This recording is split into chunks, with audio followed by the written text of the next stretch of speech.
Speak. Prosody rate equals 90%. Juana de Castilla, crazy for love or victim of a conspiracy. Discover the fascinating history of the princess who risked everything for her great love. Subscribe and activate the bell so as not to miss anything. Imagine Juana, a princess of the powerful housing house, surrounded by luxury and protocol in the Spanish court. Since childhood, his life was marked by politics, treaties, and intrigues of royalty.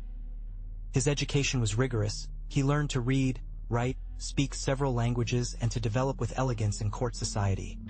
Despite his privileged position, his childhood was not exempt from certain shadows. The death of his mother, Isabel de Portugal, at an early age, left an indelible mark on his life.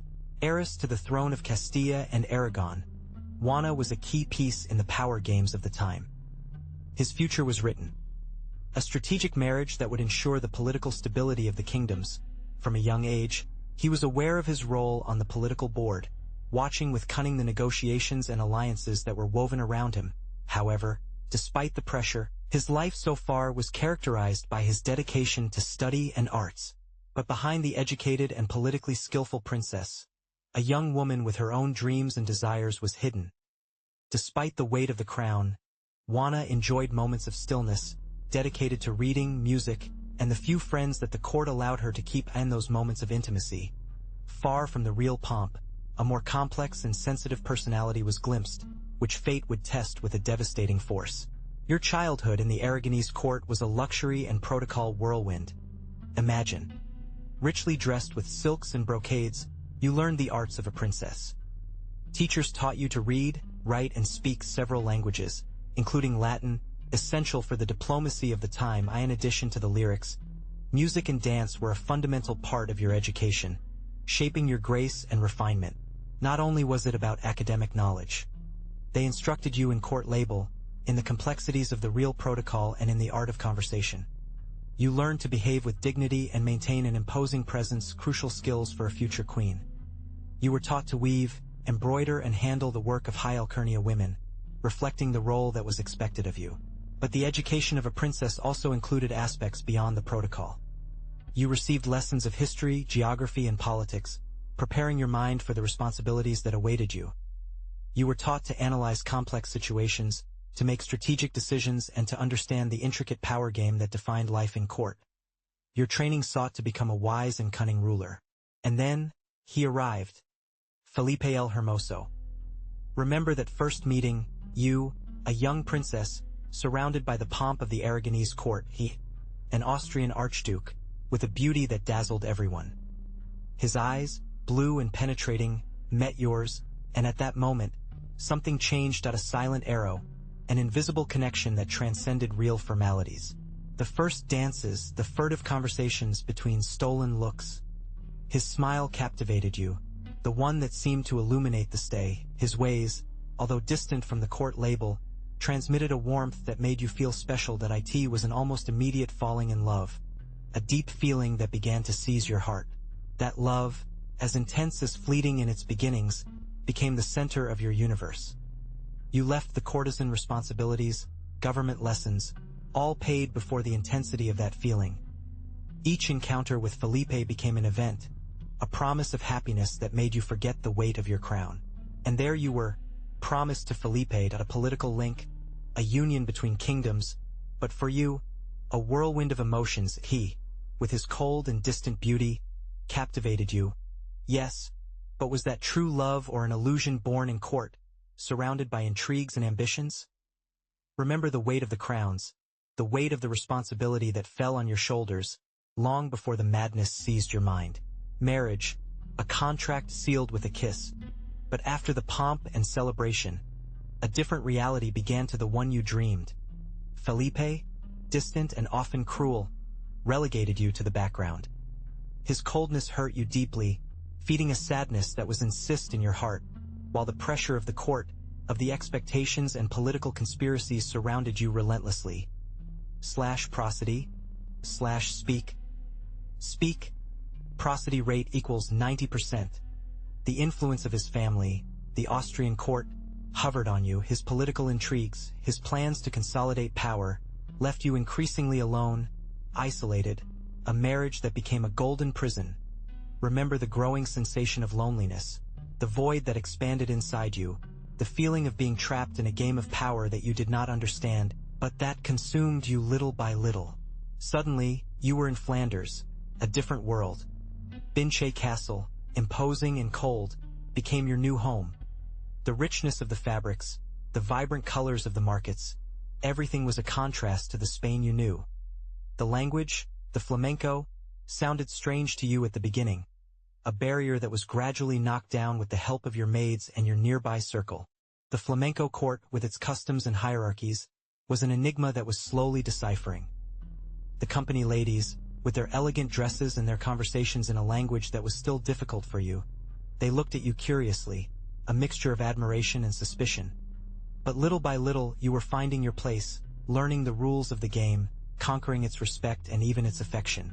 Life in Flanders, although different, offered you new opportunities, new friendships, new landscapes, a new way of understanding the world. The beauty of the Flemish countryside, with its green fields and its windmills, captivated you. Even the food, at first unknown, was conquering your palate. You were adapting, building a new life, a life away from Spain, but not less full. But the coldness of Flanders could not turn off the flame of love between you and Felipe. Soon, a new joy reached your lives. The birth of your firstborn, a robust and healthy child, filled Binche Castle with laughter and hope. It was a moment of immense happiness, a respite amid the political intrigues and pressures of the court. You watched your baby tenderly, a little prince who would inherit a kingdom. The following years were a bulolino of births, a girl, then another, and later, another boy. Each new baby brought with it a new dose of joy, but also increased tension. The raising of your children, surrounded by the opulence and rigidity of the flamenco court, was a constant challenge. Between diapers, lullables, and constant concern for their health and education, you tried to find a balance. However, family happiness was constantly threatened by political disputes and conflicts between the different factions of the court. The pressure of being the queen of a vast empire, the constant surveillance, and the political instability of the time created an environment loaded with tension that even your little treasures could perceive. In spite of everything, you struggled to protect your children, to give them a home, a space of love and stability in the middle of chaos. The Spanish court bull de Intrigas, your mother-in-law Juana la Crazy, and your own family, the Catholic monarchs, observed your movements with suspicion. Some nobles saw you as a threat to their power, a foreigner who had risen too fast. Others, however, saw you as an ally, a powerful queen with whom they could form strategic ties. The rivalry between the Spanish nobles and the flamenco, your relatives, was a breeding ground for the conflict. Each side looked for your favor, offered you support and loyalty, but their intentions were not always pure. You had to navigate carefully between betrayals, blackmail, and changing political alliances to avoid falling into the networks of the court ambition. You were in a delicate position. Your marriage to Felipe, although passionate, was also a key piece on the political board. Maintaining peace between rival factions was crucial, both for your own security and for the stability of the kingdom. Each decision you made, every alliance you forged, had high-range consequences. The death of Isabel the Catholic hit you with the strength of a tsunami. His death marked the end of an era of stability and power for the crown of Castile. Suddenly, you were in a position of enormous vulnerability, surrounded by enemies that sniffed weakness. Your mother-in-law, Juana, always jealous of your position, no longer had the queen's containment for her ambitions. Fernando, your father-in-law, became your only ally, but its political ambitions and its strong control over state affairs kept you under constant surveillance. Isabel's death left a void of power that many tried to fill, generating an atmosphere of tension and uncertainty that directly affected you. Your movements were observed with magnifying glass. /prosody, /speak. Speak, the prosody rate equals 90%. Isabel's heritage, so vast and powerful, became an object of desire for many ambitious nobles. The disputes for the control of the kingdom intensified, and you, as heiress and wife of the future king, became a key piece in this power game. The future of your marriage, and by extension, the fate of the kingdom, hung from a thread. Suddenly, you were in a struggle for power. Isabel's death had left a huge vacuum, and although Fernando, your uncle, was king consort, Her position was not as consolidated as it seemed that he, with his pragmatism and his desire for control, moved quickly to ensure his position as regent of Castile, while you, legitimate heiress, were still in the tender age of 17 years. The rivalry between them was palpable, an elongated shadow that threatened to eclipse your reign even before it began. The Castilian nobility, divided between loyalty to Fernando's tradition and pragmatism, became a political battlefield. Some nobles supported your immediate ascent to the throne, seeing in you the continuity of the legitimate succession line. Others, however, saw in Fernando the strongest figure and capable of maintaining the stability of the kingdom, especially after the loss of Isabel. This fragmentation of the nobility generated palatial intrigues and a constant tension in the court. Fernando, skilled politician, was responsible for consolidating his power. He took advantage of the youth inexperience and emotional fragility attributed to you to exercise almost absolute control over the government of Castile. Acting as regent, meanwhile, political maneuvers were listless, with noble weaving alliances and plotting conspiracies to favor their interests, further complicating the delicate situation. But your mother's death not only left a vacuum, she also placed you in the center of a complex succession dispute. Suddenly, you were the legitimate heiress to the throne of Castile, a position that filled you with a mixture of pride and terror. Fernando, your uncle, although king consort during your mother's reign, was not willing to give power so easily. His ambitions were clear: control Castile and ensure their own influence. Your rise to the throne was brief, fleeting like a lightning. The power, so desired, became an unbearable load almost immediately. The palatial intrigues, the disputes for the control of the territories, and the constant pressure of Fernando stifled you. You weren't an experienced queen, and inexperience became your worst enemy in the midst of such a complex situation. The opposition to your reign manifested quickly. Fernando, with his political experience and his skilled management of alliances, gradually subtracted you. The courts were divided, the nobles doubted, and the same nobility that Reina had acclaimed you now was reluctant to obey you. The reign that seemed promising became a constant struggle to maintain control, a battle that you were losing before even starting it. But your reign was not a path of roses. Your husband, Felipe el Hermoso, a man of imposing appearance but with a complex personality and, according to some, sickly, began to show signs of a worrying decline. His health deteriorated rapidly, and court intrigues began to grow, feeding rumors about his ability to govern. Was it a physical illness that weakened his mind and body, or was it a conspiracy to destabilize your reign? The uncertainty seized the court. Some nobles saw in Felipe's fragility an opportunity to ascend in power, while others remained loyal to you and your husband. Tensions increased, generating a climate of distrust and conspiracies. Felipe's disease, whatever its origin, became a political weapon, used by those who sought to benefit from their weakening. While Felipe's health worsened, your position became increasingly precarious. You had to navigate between palatial intrigues, maintain control of the kingdom, and deal with uncertainty about the future of your marriage and your own political stability. The shadow of Felipe's madness, or her simulation, hovered on Castile, projecting a long and dark shadow over your reign. But life had reserved an even greater tragedy. Felipe, your beloved husband, died unexpectedly at age 28. Imagine the blow, the devastation that flooded you. A man with whom you had shared dreams, a man who, despite his defects, was the center of your universe, had gone forever. His sudden death plunged you into a deep sadness, an immense void that began to corrode your soul. The news broke you. You remember the cold feeling of the loss, the inability to assimilate that it was no longer by your side. The world became dark and silent, a reflection of the abyss that opened in your heart. Your joy became a distant echo, replaced by such a deep pain that threatened to consume you completely. The brightness in your eyes went out, giving way to a deep and bleak sadness. Prosody? Speak.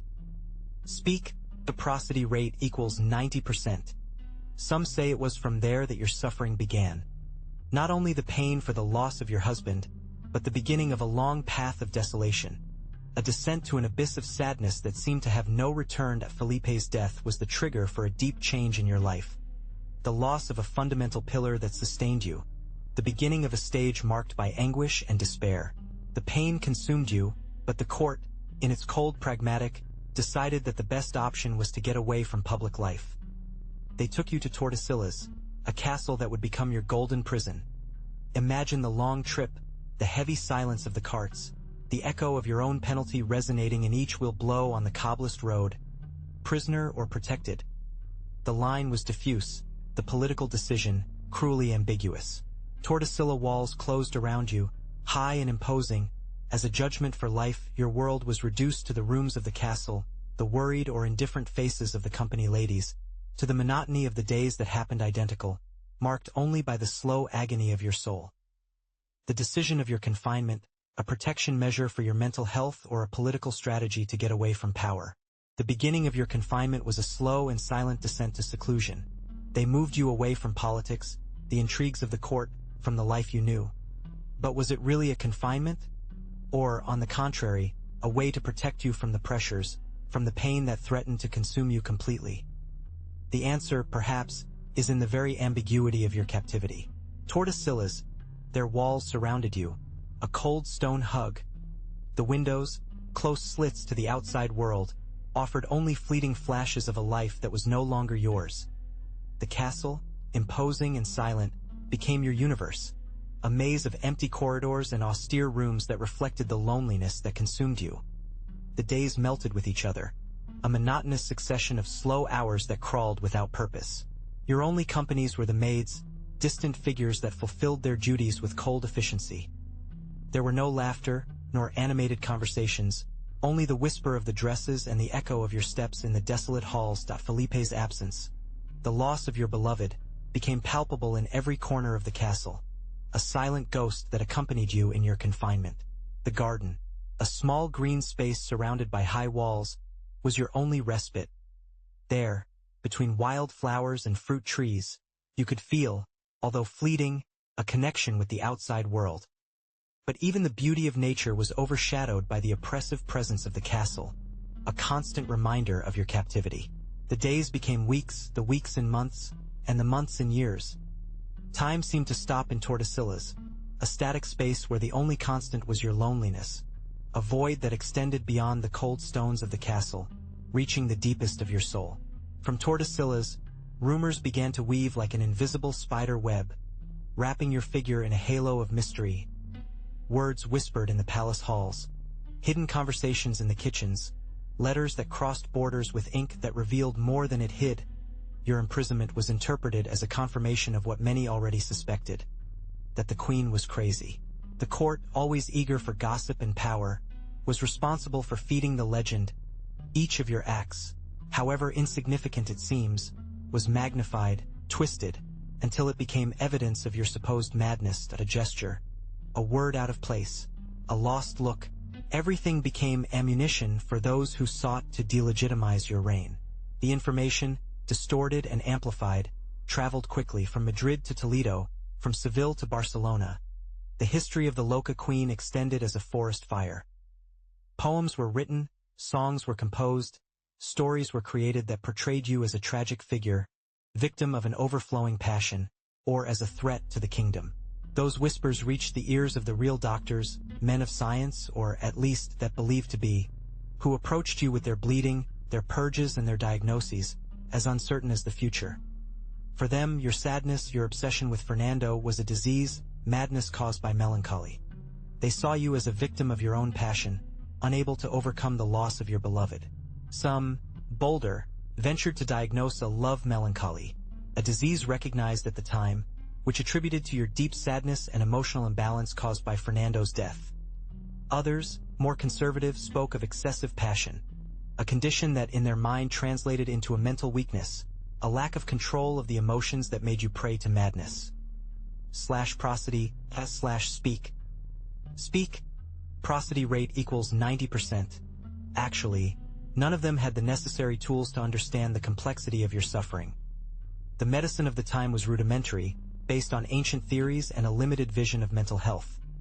For them, any deviation from the norm was considered a disease, a lack of balance in body moods, something that could be cured with bleeding, purges, or prayers. But what happened if your pain was simply human? Too human to be understood. But who really was Juana?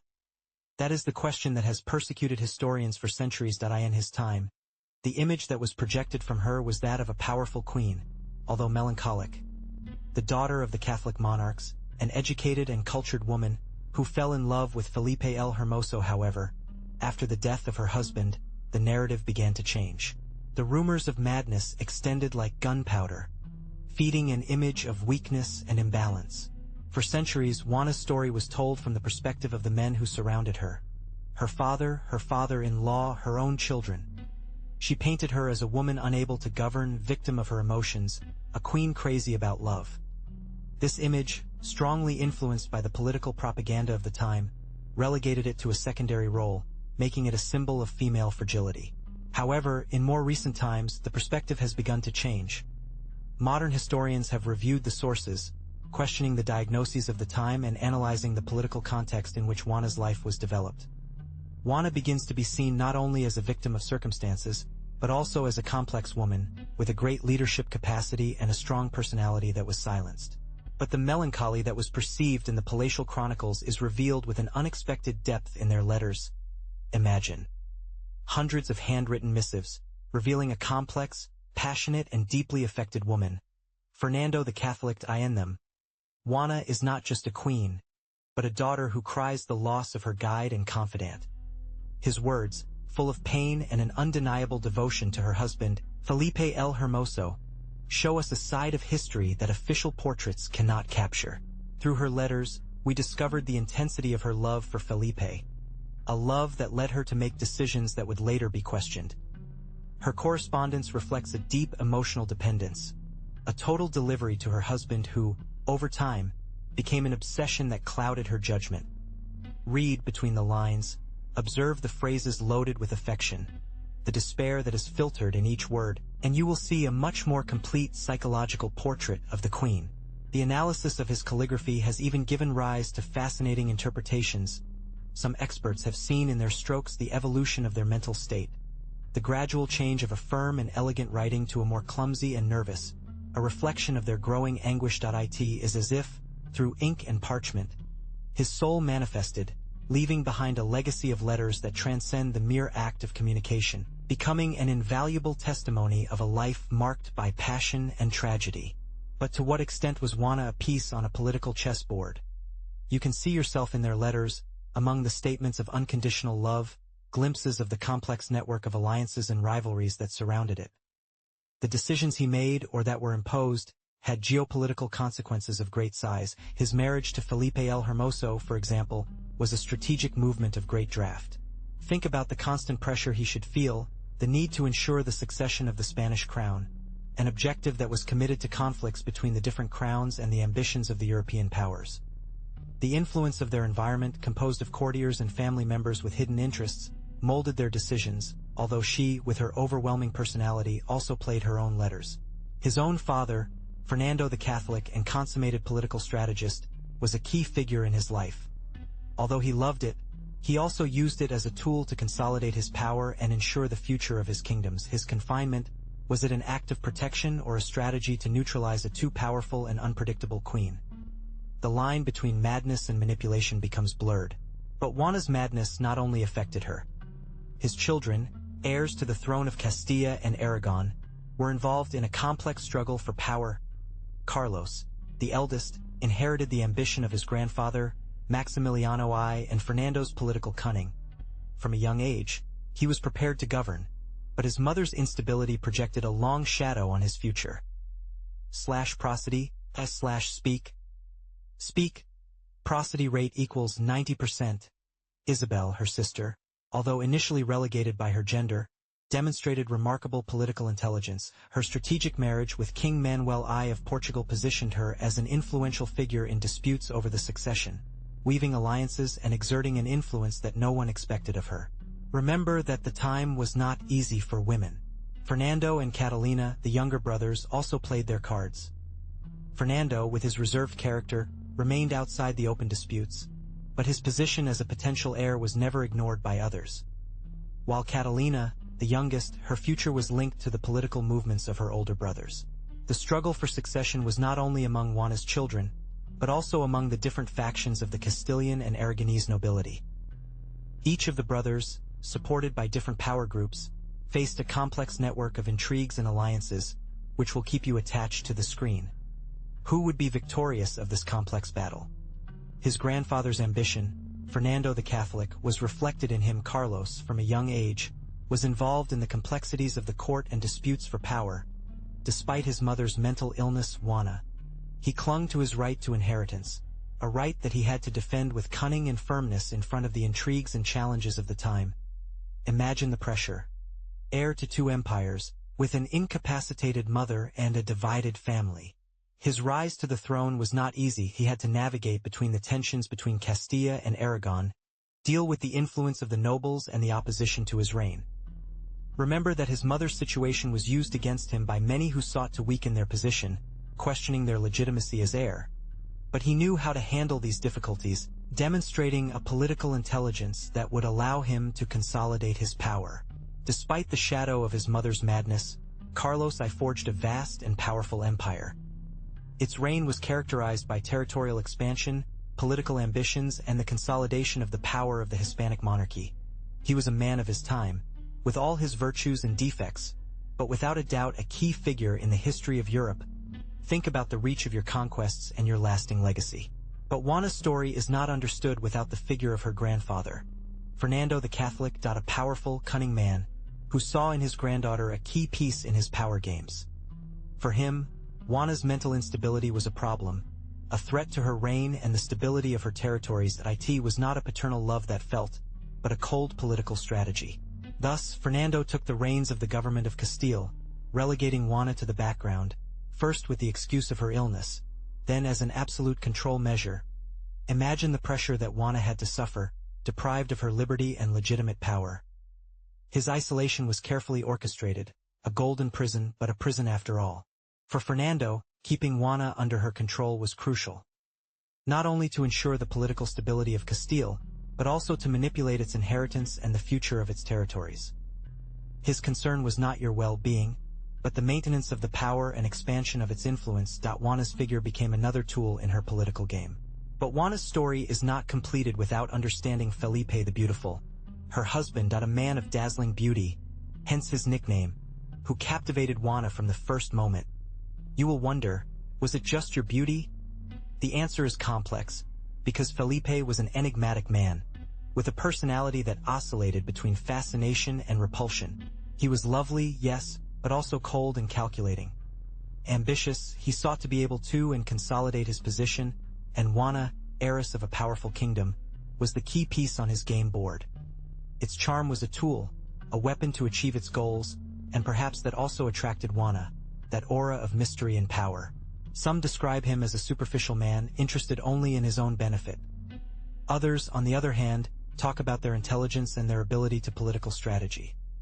The truth, as is usually the case, is probably at an intermediate point. A complex man with lights and shadows who marked Juana's life forever. You will wonder, what do we really know about mental illness at that time?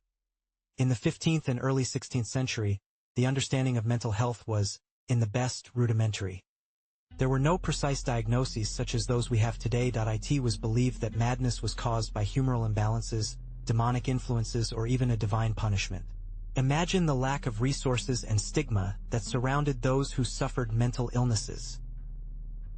Prosody. Speak. Speak. Prosody rate equals 90%. The treatment, if it can be called that, was brutal, sangrious, purgatives, confinement in deplorable conditions. To Juana, in her moments of greatest anguish, she was subjected to an insulation regime and physical restrictions, far from any type of modern medical care.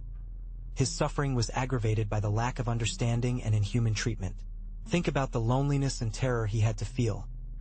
Isolated, without proper support, in a world that did not understand its suffering. Its history is a reflection of the rawness of the time, a testimony of ignorance and lack of compassion towards mental illnesses. A reminder of how far we have come, but also how much we still have to learn. Think about the role of women in royalty during that time. It was not easy. Although some women, such as Isabel I of Castile, managed to accumulate great power, most were limited by the social conventions of the time. His political influence depended largely on his marriage or the protection of a powerful man. Social expectation fell to motherhood, household management, and support to the king, his power being an extension of her husband's power. In the case of Juana, her position as heiress to the throne of Castilla and Aragon placed her in a privileged position, but also subjected her to intense political pressure. His marriage to Felipe the Beautiful was a key piece in the configuration of power in Europe, and his role as queen was intrinsically linked to the ambitions of her husband and the real families involved. Remember that the women of royalty were often used as political tools, their marriages arranged to consolidate alliances and ensure the stability of the kingdoms. Juana, in that sense, was no exception, and her life was marked by the complexities of European politics and the rigid power structures of her time. His ability to exercise his own judgment and autonomy were constantly in dispute. Imagine Juana's life in a deeply religious context. The Catholic Church was not just an institution, it was the center of social, political, and, of course, personal life. Each decision, from marrying to war, went through the filter of faith. To understand Juana, you have to understand the omnipresence of the Church in her time. Religion permeated all aspects of the court. Marriages were political agreements, but also strategic from a religious perspective, seeking to strengthen alliances and ensure dynastic legitimacy. The power of the Church was immense, capable of influencing kings and queens, even excommunicated. Think about confession, penance, the constant search for the salvation of the soul. These were crucial elements in Juana's life and all those around her. Spirituality was not something separate from politics, but was intertwined with it deeply, even affecting the most important decisions of the kingdom. Think about the complexity of its history. Juana, the rejected heiress, the mad queen, became a symbol, a catalyst for political changes. His long and controversial life, although marked by mental illness, directly hit the configuration of the Spanish monarchy. Her situation, although tragic for her, left an indelible mark on the succession to the throne and in the formation of the Hispanic kingdom. The struggle for power between Fernando and Isabel, and later among his children, was deeply influenced by Juana's condition. His inability to govern effectively opened the doors to the ambition of his relatives, making clear the fragility of a system based on hereditary succession and the importance of the monarch's mental health. In the long term, the reign of Carlos I, his son, was conditioned by the disputes arising around the legitimacy of his power, directly related to his mother's mental state. The image of Juana, the crazy queen, became part of the Spanish and European collective imaginary, becoming an archetype that influenced the literature, art, and perception of mental health for centuries. But how has history portrayed it through art? Imagine for a moment the paintings, the engravings, a majestic queen, imposing, maybe at first. Many portraits show it young, with the real port that corresponded, dressed in the rich attire of the time. It is represented with a classic beauty. The expression would be, worthy of a sovereign. But as time progresses, the image changes. Juana's representations in her maturity reflect the narrative of her madness. It is seen with a lost look, the demacrated face, sometimes even with an expression of suffering or mental imbalance. The costumes, although still luxurious, can be more careless, indicating a change of state. Look at how the same person, at different stages of his life, transforms into the canvas or paper, reflecting changes in social perception. Prosody, speak. Speak to prosody rate equals 90%. It is fascinating how art, over time, has adapted to Juana's image to the dominant narrative of her history. Think about the evolution of these images. How artists have interpreted their life, their suffering, their reign. It is not just a portrait. It is a representation of the complex image that society has built from it. Note how, even at the same time, representations may vary according to the artist's intention, but the image of Juana transcended the brushstrokes. Can you imagine how the writers of her time and those who followed her saw her?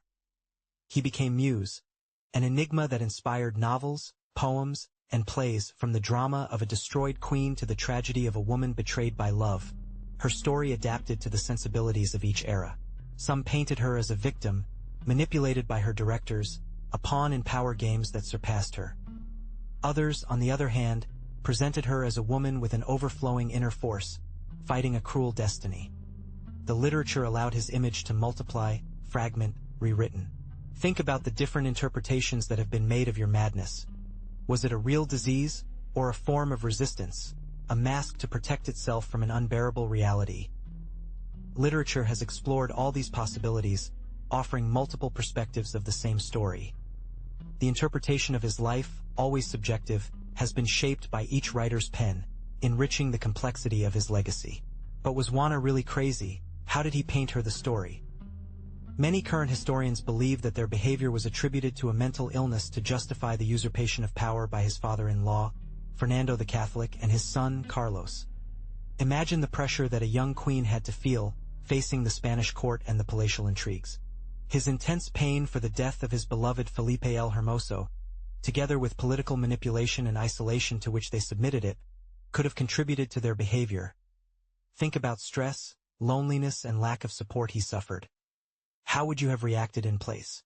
The diagnosis of madness was a powerful tool at the time, used to silence and delegitimize women who challenged the established order. Can you imagine how history would have been different if Juana had had the support and understanding she needed? Think about the pressure that Juana felt. Heiress of an empire, her marriage to Felipe the Beautiful was not only a union of love, but a political strategy. His love for Felipe was excessive, almost obsessive, and he, aware of his power, used it for his own benefit. Felipe, cunning and ambitious, took advantage of Juana's deep devotion, manipulating her to consolidate her power in Castile. After Felipe's death, Juana's emotional fragility, exacerbated by the loss, became evident. Some argue that constant manipulation and lack of autonomy in decision-making had deeply weakened. His love for Felipe, his source of security and power, had vanished, taking his mental stability. The loss of love and the consequent usurpation of power by his father and his son, Fernando and Carlos respectively, only increased his suffering. His case makes us reflect on how the intersection of love and power can be an explosive mixture, capable of destroying those who get carried away by passion without limits or self-determination. Was Juana victim of a disease, or victim of a system that used it and then ruled out? But what really happened to Juana? For centuries, its history has been told from a perspective that reduced it to an unbalanced figure, a crazy queen. However, you deserve to know the other face of the currency. His intelligence and political capacity has been minimized, eclipsed by the patriarchal narrative of the time. She has been accused of madness to justify the usurpation of power by her father and son. Think about the complexity of her situation. A powerful woman, heiress of two important kingdoms, forced to navigate a world dominated by men. Her pain for the death of Felipe, her husband, exacerbated her vulnerability to the manipulation of her father, Fernando the Catholic, and later, of her own son, Carlos. Was a crazy queen really, or a victim of circumstances? Juana's story has been rewritten many times, often to serve the interests of those who snatched her power. Today, it is crucial to revise its legacy with a critical and fair look.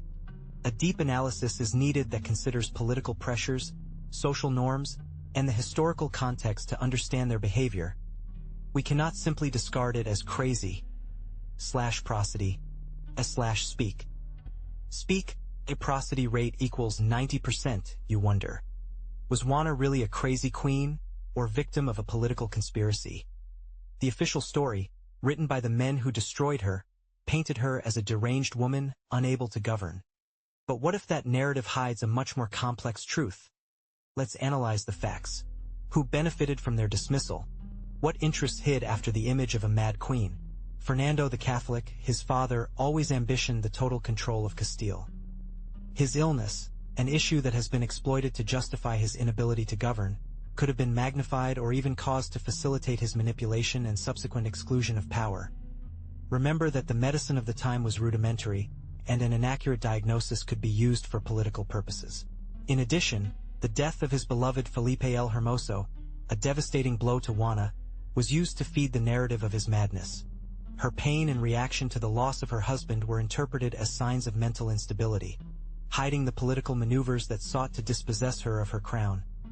Think about the psychological impact of her situation. The loss of her husband and subsequent isolation. But what do today's experts say about their behavior? From a modern perspective, Juana's behavior could be interpreted as a consequence of a deep pain for the loss of her beloved Felipe, aggravated by the political stress and constant pressure of the court. Imagine the weight of being queen, dealing with betrayals, and also losing who you wanted the most. It is not unreasonable to think that, at that time, without access to the therapy we have today, their reactions were misunderstood. Some historians raise the possibility that Juana suffered from deep depression, even a bipolar disorder. Think of the constant variations in your mood, described in the chronicles of the time. Those sudden changes, that emotional instability, could be symptoms of a non-diagnosed mental illness in its time. The lack of understanding and social stigma contributed to aggravate their situation. Political manipulation also played a crucial role. She was stripped of her power, isolated from her relatives, and her pain was used as a tool to justify the usurpation of the throne. Imagine you, instead, betrayed, dethroned, and with your pain used against you. How would you have reacted?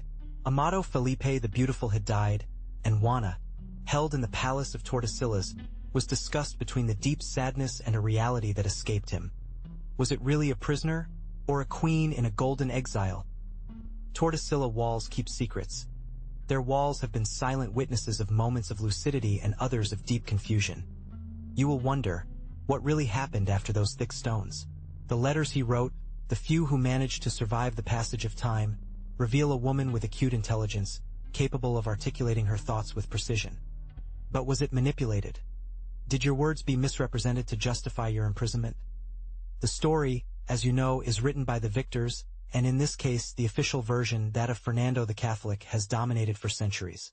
The rumors, the legends surrounding Tordesillas, speak of palatial conspiracies, struggles for power, and a queen whose madness was perhaps a political tool. Was Juana really crazy, or victim of a complex plot in the shadows of the Spanish court? The truth is surely at some intermediate point, in a mixture of mental illness and political circumstances. Imagine Spain at the end of the 15th and early 16th century, at a world of contrasts. The opulence of the court and the poverty of the majority. The powerful Catholic Church, omnipresent in everyday life, and the growing power of the monarchy, which began to centralize its authority. To understand Juana, you have to understand this context of change and social tension. She was daughter of powerful kings, but her life developed at a time of deep transformation in Spanish society. Renaissance culture began to bloom, but the medieval mentality still permeated people's lives. Religion was the center of everything, and superstition and belief in magic played an important role. Women in general had a limited social role, despite the exceptions that existed in the nobility. Juana, although princess, moved in a world with strict rules for women, rules that intensified with their seclusion. Think of the daily life of the time. Agriculture was the basis of the economy, and the majority of the population lived in the countryside. The cities were centers of commerce and political power, but life was hard and dangerous, medicine was rudimentary, diseases were common, and life expectancy was low. Juana, despite her privilege, was not exempt from the realities of her time, and her mental health would be affected by the tensions of the time. Prosody, speak. Speak. Prosody rate equals 90%. So, what was Juana's legacy? For many, the image of a mad, prisoner of his own emotions and victim of a political conspiracy. But was it really like that? Its history leaves us more than answers, a complex network of palatial intrigues, dynastic ambitions, and, of course, a passionate love that marked it forever. Remember that his life was manipulated, his image shaped by those who sought power. His reign, although turbulent and short in his direct exercise, left an indelible mark on the history of Spain. It was a key piece in the final union of the kingdoms of Castilla and Aragon, laying the foundations for the power that Spain would become in later centuries. Think about it. Without his marriage to Felipe the Beautiful, the historical panorama would have been radically different. Beyond intrigues and drama, Juana embodies the complexity of the human being, a character who challenged the conventions of his time. Its history reminds us that madness, many times, is a stigma that hides suffering and manipulation. Perhaps, if we analyze her life with the current perspective, we would see a woman victim of her time, her circumstances, and the ambitions of those who surrounded her. Have you raised it like that?